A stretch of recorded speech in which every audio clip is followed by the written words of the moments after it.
Hello everyone. Good morning here in United States of Missouri, southern part of Missouri, Farmington. Uh, and also good evening Philippines. Magandang gabi sa lahat sa nanonood sa channel ko. Magandang gabi sa ating lahat sa Pilipinas, lalo na sa pamilya ko. Maayong gabi sa tanan, sa mga taga Davao Oriental, Davao, sa Mindanao, sa tibuok Pilipinas. Maayong gabi sa atong tanan. So this morning, her time check is 10 o'clock in the morning. At saka I'm ready for a walk. So first, I just drink a big cup of my coffee. Remember, Mrs. is always right daw, sabi nila.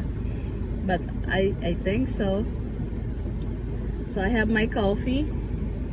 And wag nating kalimutan pasalamatan ng Panginoon, of course. Lalo na kahit isang verses para naman pasalamatan ang mga biyaya na tanggap natin na binigay ng Panginoon sa atin. At sa ngayon, sa magandang araw na binigay niya another day of our life. Sa mga pasalamatan sa lahat ng mga blessings, pasalamatan sa mga pangyayari ngayon. Pray for the safety, protection, lalong-lalo na. At saka sa mga manonood, sa mga subscribers ko, magandang gabi sa ating lahat. Good evening everyone. So I already talked about my part 1. So this is the part 2 of my favorite charity blogger, the Kalingap Foundation, and especially to the founder, Mr. Kuya Bal, Ate Edna, his wife, Kuya Rob, and also his wife Jack.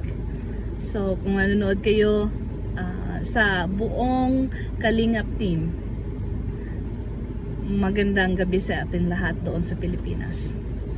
So yeah, napanood ko lahat, not lahat siguro, yung most of them na pina-upload ni Kalingap Rob. At saka itong foundation na to na napaka ganda, na naging taga-subaybay nila ako. So lalo na si yung anak ni Kuya Bal, si Rob, sa walang kaarte-arte. He's hugging with the kids, lalo na sa mga mahihirap. I've been watching his YouTube upload, na grabe ang niya sa mga bata. Kahit sinong mga ka-team niya, nagiging pa rin siya, nagiging humble, walang ka keme-keme. Kung saan walang ka keme-keme. Ganun talaga pag ganun talaga pag anak ng Panginoon Napaka talaga nila, down to earth. Nakikita mo naman talaga even though on the video it's not really like they're acting because they show to the video that they are really a good people. No, makikita mo talaga yung the way they vlog na pinapakita lahat, yung anong lalakarin, kahit man maputik, kahit sa bundok. Yung talagang naamis ako dun sa bundok na may 4 ba yun na anak na doon lang sa kubo, nakita ko yun. Tapos talagang ang gaganda ng mga bata. Ang biyahe nun, siguro mga ilang oras ang biyahe nun. Talagang naglakad si Kalingap Rob. So ganun pa man, talagang talaga yung willingness niya ba na gagawin niya para sa mga taong mahihirap. So ngayon, nung sabi ng friends ko si Mardy, kasi siya talaga ang nag-ano sa akin siya ang nag-introduce na ito maganda, lalo na yung mga love teams.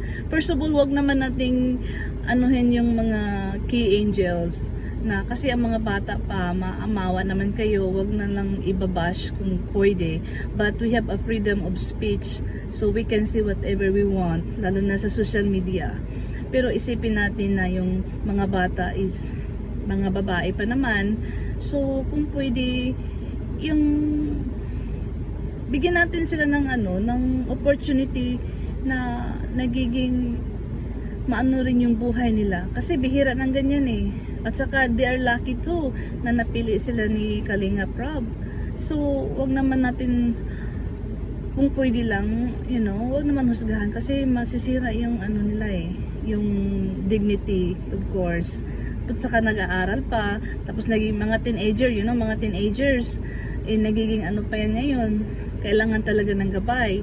But they deserve to be happy too. Lalo na yung mga mahihirap na walang-wala talaga na maibigay ng mga magulang, At saka kung pwede, wag naman siraan. Kung may magka-love team man, okay, kung ayaw ninyo, wag na lang mag-comment kung pwede. But we can control everyone. That's their opinion. At saka ito naman, advice ko lang sa mga ka-angels, kung may mga bashers, that's normal. Basher, you need to be ready. You need to be ready na you faces a lot of consequences, lalo na pag nasa social media life na kayo. At saka ito naman ginawa ninyo is to earn money to help yourself and also to help your family. Kaya kayo nagiging porsigido rin na makita sa TV, may mga love teams.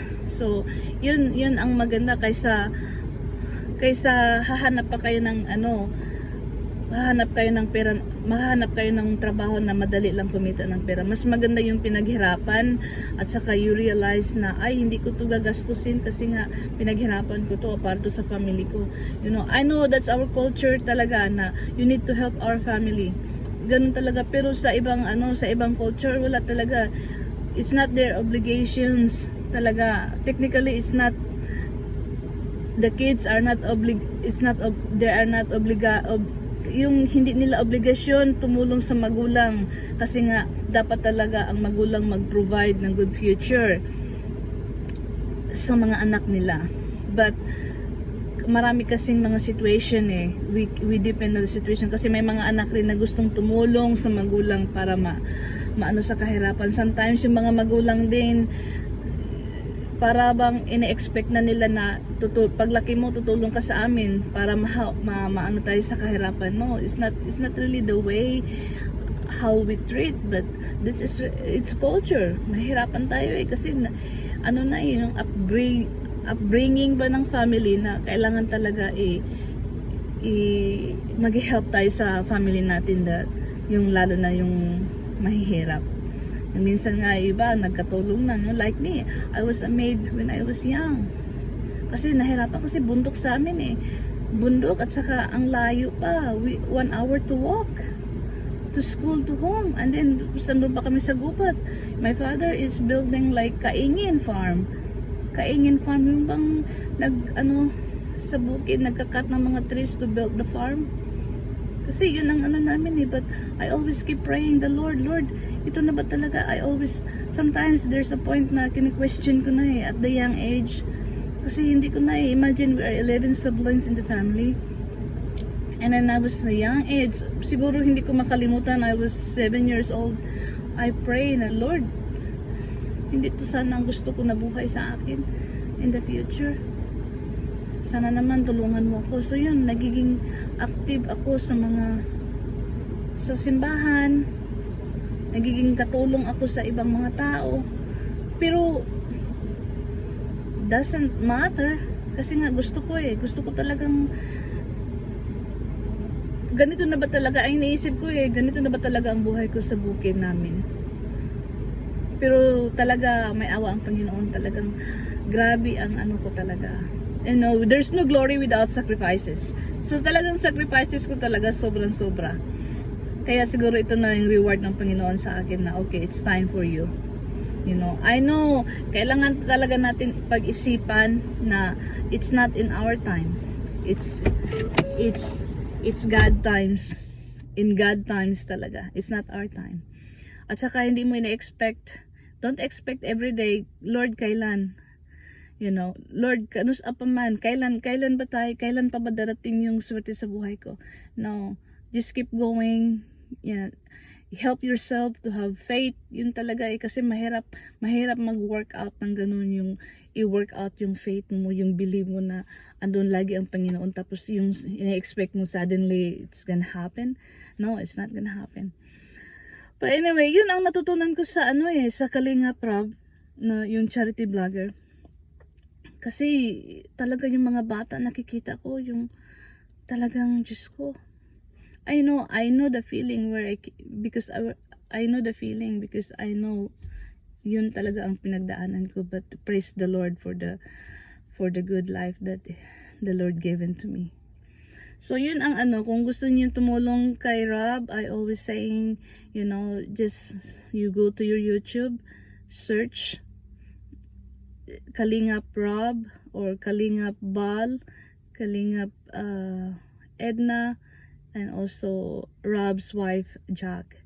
I know they don't know me, but I'm still, as I said, it's voluntary. I try to help them, to introduce for those who's watching right now on my video, to please watch their YouTube channel, The Blogger, At saka yung mga mga Kalingap team, yung mga key boys na tawag nila, they are really helping a lot. Lalo na biruin mo yung mga bundok, sana may mga rin tayong mga kabataan ngayon natutulong ng ganun. Hindi lang yung lagi na lang pinapakita yung nagbablog sila kung anong napuntahan nila, sana lang, but we can't control everyone. Sana lang na hoping na some other people too, that yung mga vloggers na kumikita ng malaki, hoping na mag-contribute rin sila sa mga kababayan natin talaga mahirap. Ang ginawa kasi ni Kalinga Prab is doon talaga sa sulok-sulukan ng bundok. Hindi yung talaga in town, ha? Sa sulok-sulok talaga, kasi nakikita mo naglakad sila Ang putik. So yun ang yun ang naka-encourage sa akin. At saka pa yung si Mardy, sabi niya may mga love teams daw. So doon ako na sabi ko, I'm gonna watch the love team kung ano ba talaga. So I watch all, of course, may kanya-kanya tayong mga favorites. Maniwala kayo sa hindi, that's normal. It's a normal way na may mga favorite tayo kasi minsan nakarelate tayo sa mga situation nila. At saka lalo na yung mga ka-angels na iba-ibang mga iba't ibang situation sa buhay nila. So they are really have different stories. Sometimes the upbringing upgrading ng magulang sometimes, because we can't compare kasi we have different life story. So sometimes kailangan natin ng respect na ito talaga ang story ng kaiba nating mga ka-angels, yung mga kabataan ngayon, iba-iba talaga. Pero among them, mas mahirap talaga ang nila ngayon, kasi mas maganda na ngayon kasi kinana ni Kalinga Prab. May pabahay, biruin mong pabahay na yan, ang ganda. It's a big chance na yun. It's big points sa kanila na napabahayan sila, because that's the most important, lalo na yung mga single parents, So sometimes mangyayari yung iba rin, mangyayari sa kanilang mga buhay na ganun talaga. So me, I'm thankful, grateful, kasi hindi talaga ako pinabayaan ng Panginoon. Laban lang sa buhay, yun ang motto ni Carla when I first watch the love team of Jomcar. Yun ang naano ko, na yung part 2 na in-interview siya, sinabi niya, laban lang sa buhay, may pag-asa pa, may chances pa. So ang ganda ng niya, ang mindset niya, talagang family oriented. bihira lang talaga kayo makakita ng ganong babae.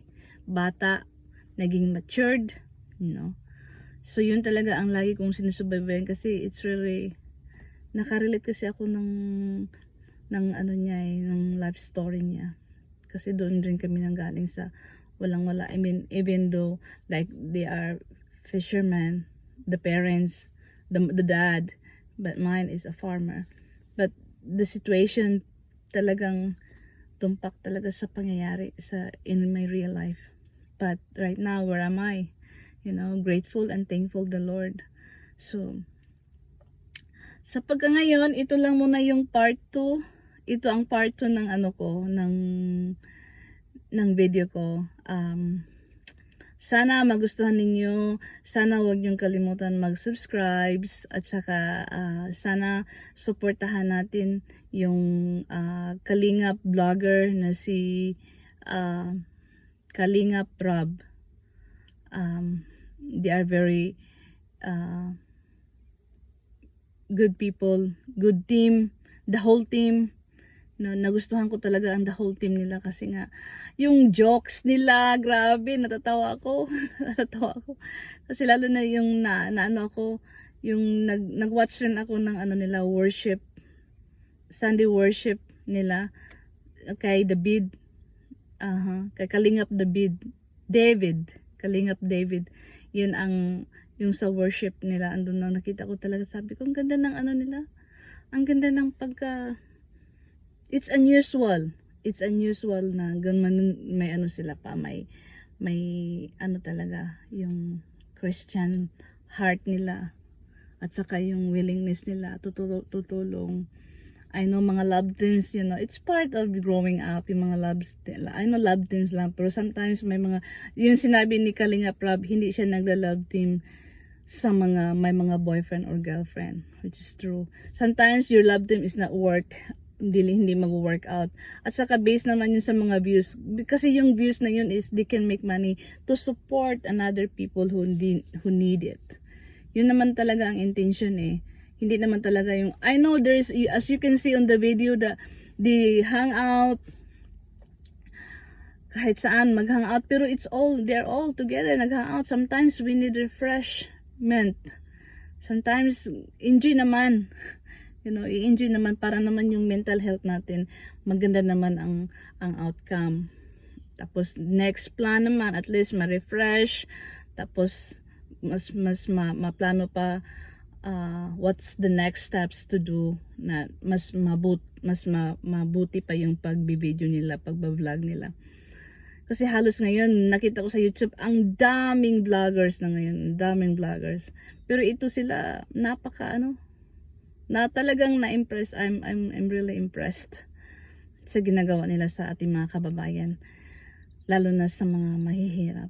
Sana marami pang mga mahihirap natin mga kapatid na matulungan ni Kalingap Rob, Kalingap Kuya Val, at saka sa kanyang misis si Ma'am Edna, at sa buong Kalingap team. You know, maganda ang inyong adhikain para sa mga kababayan natin mahihirap. Sana gabayan kayo ng Panginoon, protection and safety sa daily needs ninyo, like driving around, you know, and after sa mission ninyo, hoping na you are always all safe back home, na walang mga problemang yung ma-encounter while you're driving. You know, make sure you check everything, you know, the brakes, the tires, because that's the most important talaga sa pagdadrive nila, kasi nagdadrive sila long drive nila so make sure, check, pray for your safe travel, and also check everything, kasi yun talaga ang una-una, safety first. And sana God will provide everything. You guys, Kalingap team, provide everything that you need in daily needs. Huwag kalimutan pasalamatan ang Panginoon. Huwag kalimutan sa mga blessings, na binigay ng Panginoon sa atin lahat. At sana marami pa kayong natulungan. Sana sa mga nanonood ngayon, kung gusto ninyong tumulong, you can direct contact to Kalingap Rob or sa team Kalingap, kasi talagang nag-ano sila, they will take care of it. So hang dito lang muna. Sa lahat ng nanonood, salamat sa lahat. At saka as I said, don't forget to praise the Lord for all the blessings. At saka be safe everyone and have a good weekend. Here is Saturday. Sa Philippines ngayon is Saturday night. Anong oras na ba? Maybe Saturday night. Here in USA, southern part of Missouri, it's about 10:30. So sa lahat na nanonood, maraming salamat sa kababayan natin sa Pilipinas, sa mga OFW na manood kayo sa Kalingap Rob. Ang ganda, mawawala talaga yung stress ninyo kasi andun lahat yung kalog, tuwaan, iyakan, napakaganda. At next, we'll see you for a part 3 with my guest. Kasi may i-guest ako sa part 3 ng aking pagbablog sa pagbablog ko. This is the second part 2, so my part 3 with my guest. So secret lang muna yung mga guest ko. Hintayin na lang ninyo sa susunod na kabanata ng aking YouTube channel. Magandang umaga sa inyong lahat. God bless us all. Be safe everyone. Bye bye.